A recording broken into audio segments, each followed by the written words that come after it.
Usai diputus pra-peradilan Ketua BPD Desa Romo, Kecamatan Manyar, Kabupaten Gresik Nur Hashim, atas penetapan dirinya sebagai tersangka dugaan penyalahgunaan dana Corporate Social Responsibility atau CSR PT Smelting dalam bentuk beras. Dengan adanya putusan dari Pengadilan Negeri Gresik, Kejaksaan Negeri Gresik tak patah arang membuktikan Nur Hashim diduga melakukan korupsi dana dari PT Smelting. Kejaksaan pun akan mengeluarkan surat perintah penyidikan baru terhadap Nur Hashim. Menurut Nana Riana, saat dikonfirmasi awak media melalui nomor WhatsApp-nya menerangkan, masih ada sprindik baru nomor 1884 M pukul 5.27 VET, tanggal 2 Oktober tahun 2024, tanggal 21 Oktober tahun 2024 dan itu sudah disusun. Sprindik baru tersebut dikeluarkan setelah pihaknya mengkaji dan mempelajari putusan hakim. Sedangkan, saksi-saksi sudah mulai kita panggil. Ada yang kurang pas pada putusan pra-peradilan tersebut. Kerugian keuangan negara tidak hanya BPK saja yang bisa mengeluarkan akan tetapi ada institusi lain seperti BPKP, Inspektorat, Internal Kejaksaan, dan akuntan publik juga bisa, katanya. Uang CSR, PT Smelting itu masuk ke kas desa sebagai pendapatan desa dan ditransfer ke rekening desa, sehingga uang tersebut masuk sebagai pendapatan asli desa. Pada penyidikan, dana tersebut diminta panitia pengadaan beras senilai 150 juta dan dikeluarkan oleh bendahara desa untuk dibelanjakan. Bedakan antara uang masuk ke rekening desa dengan uang yang langsung diberikan ke masyarakat. Perkara ini sudah jelas, uang dikeluarkan 150 juta dari bendahara desa dan hanya dibelanjakan senilai 120 juta untuk membeli beras. Sedangkan sisanya yang 30 juta tidak dikembalikan. Itu kan sudah ada niatan untuk melakukan tindak pidana korupsi, ujar Nana Riana. Dikonfirmasi terkait sikap Kejari Gresik yang tetap akan mengeluarkan sprindik baru, Nur Hashim melalui kuasa hukumnya Usman Effendi mengatakan, kendati sprindik merupakan kewenangan dari kejaksaan, namun agar tidak mencederai rasa keadilan, pihaknya berharap agar kejaksaan menghindarkan institusinya dari sikap arogansi. Kalau sprindik ini kan kewenangan jaksa.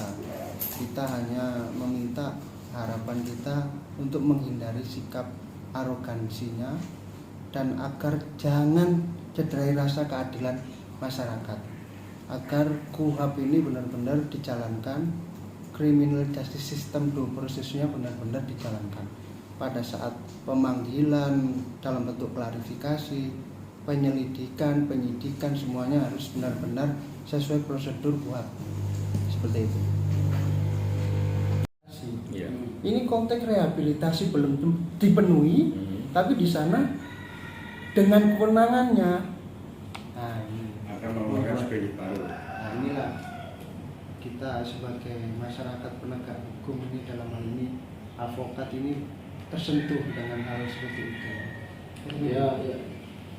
Oke, jangan senang-senang. Kuncinya di sana, ya.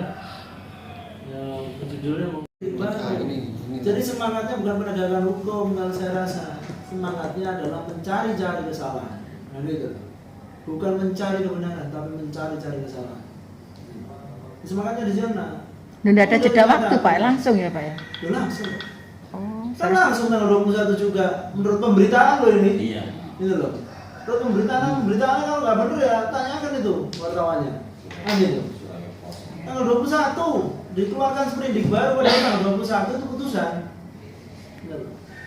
Kan aneh, putusan belum dilaksanakan sepenuhnya oleh mereka. Apa yang belum dilaksanakan tadi sudah disampaikan bahwa satu, belum direhabilitasi nama baiknya. Yang kedua, putusan ini tidak dijalankan dengan sepenuh hati ternyata. Tidak dijalankan. Kenapa kok tidak dijalankan sepenuh hati saya pikir?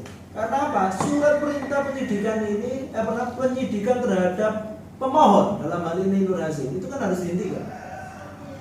Penyidikan itu harus dihentikan, Pak. Lu kok malah keluarkan sprindik baru? Nah, sprindik ini kapan lidiknya? Apa kalau pakai lidik yang lama Mas ya? Ini jadi problem baru lah selanjutnya. Kapan dilakukan lidik sekarang pertanyaan saya? Kalau tanggal 21 keluar lidiknya. Lidiknya kapan lidiknya? Berarti lidiknya kan pakai yang lama dong? Iya. Kan gitu. Padahal ujungnya sudah dinyatakan tidak sah. Nah ini namanya, ini kami anggap sebagai arogansi.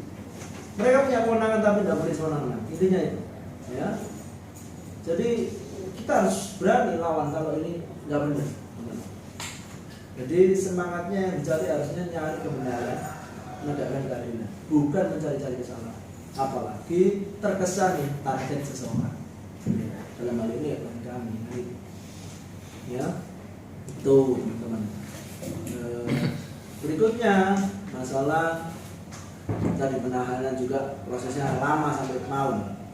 Kesannya apa? Kesannya tidak melaksanakan putusan itu dengan sepenuh hati dan sungguh-sungguh, sengaja mengolor-ngolor. Alasannya belum terima salinan putusan ini alasan nggak masuk akal. Kenapa nggak masuk akal? Karena dia sendiri pada waktu putusan datang, Pak. Gitu loh. Jaksa ini datang loh, termohon ini datang loh. Kecuali kalau dia nggak hadir, nunggu pemberitahuan. Ini kan alasan konyol saya bilang. Ya. Mungkin bisa disebutkan Pak atas nama jaksanya Pak yang hadir. Yang hadir pada waktu itu ada Bu Jojor ya, salah ya, Bu Jojor ada, dan saya lupa namanya siapa. 2 cewek 1 cowok. Ya, jadi itu, jadi alasannya dibuat-buat. Jadi ini menunjukkan bahwa mereka itu kesannya mencari-cari kesalahan. Itu. Perlu diketahui, Hakim Tunggal Pra-Peradilan PN Gresik, Adi Satrija Nugroho dalam putusannya menyatakan Kejari Gresik tidak memiliki wewenang untuk melakukan proses penyidikan terhadap Nur Hasyim sehingga penetapan tersangka kepada Nur Hasyim tidak sah. Hakim Tunggal Adi Satrija Nugroho dalam salah satu pertimbangannya menyatakan bahwa proses pemberian CSR merupakan hubungan hukum perdata yang didasarkan dalam suatu perjanjian.